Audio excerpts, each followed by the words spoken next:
Hi అండి, welcome to Keerthi home foods. ఈ రోజు స్వీట్ షాప్ స్టైల్ కార బూందీ ఎలా ప్రిపేర్ చేసుకోవాలో చూద్దామండి. మీరు కూడా ఇంతే పర్ఫెక్ట్ గా చేయాలంటే నేను చెప్పిన టిప్స్ ఖచ్చితంగా ఫాలో అవ్వాలి. ప్రాసెస్ లోకి వెళ్ళిపోదాం. ఒక బౌల్ తీసుకొని 1 కప్ శనగపిండి, 1/4 కప్ బియ్య పిండి వేసుకొని వాటర్ వేసుకొని కలుపుకోవాలండి. ఇక్కడ నేను చూపిస్తున్న కన్సిస్టెన్సీలో కలుపుకోవాలండి. ఇప్పుడు బూందీ వేసుకుందాం. బూందీ వేసుకోవడానికి బూందీ దూసే కర్ర ఉంటే పర్వాలేదని, లేకపోతే ఇలా నేను చూపిస్తున్న జల్లెడ లాంటిది ఉంటే అందులో కొంచెం పిండి వేసుకొని గుంటగరిటతో స్మూత్ గా నేను తిప్పుతున్నట్టు తిప్పాలండి. ఇలాగా తట్టకూడదండి, తడితే తోకలు వస్తాయి. ఇలా స్మూత్ గా తిప్పడం ద్వారా మనకి రౌండ్ గా స్వీట్ షాప్ స్టైల్లో బూందీ వస్తుందండి. బూందీ ఎప్పుడు ఎక్కువ వేడిగా ఉన్న నూనెలోనే వేయాలండి. అలాగే బూందీని కూడా ఎక్కువ ఫ్లేమ్ లోనే ఫ్రై చేయాలండి, అప్పుడే గలగలలాడుతుంది.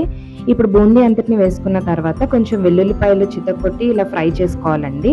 తర్వాత వేరుశెనగ గుళ్ళు కూడా వేసుకొని ఫ్రై చేసుకోవాలండి. మీకు నచ్చితే జీడిపప్పులు కూడా వేసుకొని ఫ్రై చేసుకోవచ్చు. ఇవి ఇలా ఫ్రై అయిన తర్వాత దీంట్లోకి కొంచెం పుట్నాల పప్పు కూడా వేసుకొని ఫ్రై చేసుకోవాలి.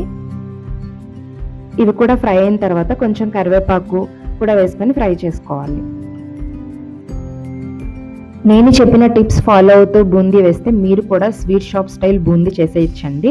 ఇప్పుడు అన్నిటినీ ఒక కళాయిలోకి తీసుకొని దాంట్లోకి కొంచెం కారము, ఉప్పు వేసుకొని కలుపుకోవాలండి.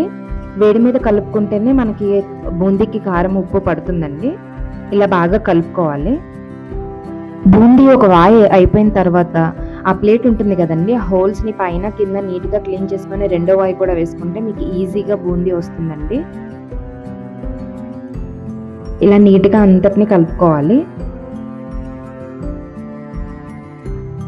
అంతేనండి, sweet shop style boondi ready.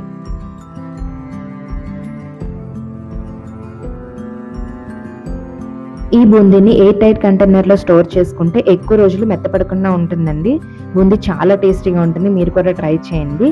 ఇలాంటి మరెన్నో వీడియోస్ కోసం మన ఛానల్ని please do like, share and subscribe. Thank you for watching.